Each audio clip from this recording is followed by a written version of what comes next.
elderly man is fighting to stay alive this evening after he was attacked by hundreds of honeybees. It happened this afternoon on East 13th Street while 85-year-old William Duncan was mowing a yard. And right now, firefighters and a beekeeper are still trying to find the hive, and they're asking people who live in this neighborhood to stay inside.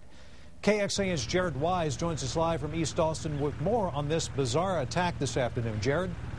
That's right, Robert. It was a very bizarre attack. Now, neighbors in the area called the victim Mr. Duncan. Now, he mows several lawns in the area, but because of one lawn he was mowing at in particular today, he's now in Brackenridge Hospital in serious but stable condition. Wayne Williams was walking through this neighborhood when he saw a man in the street. He was laying upright like on the beach, but on his side. He's got gray hair, but his hair was golden, all the bees in his head.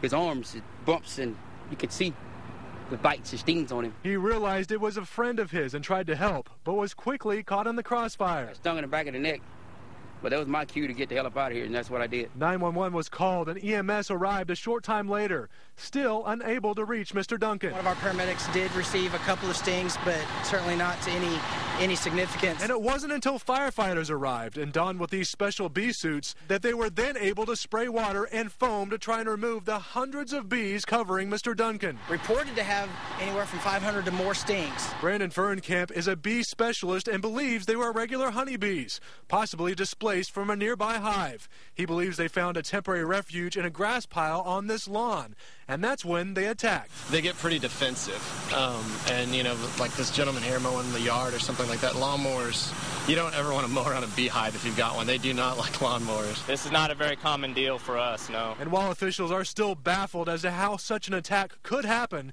friends are focusing their thoughts on one man. Thank God that I hope he's okay, hope he make it.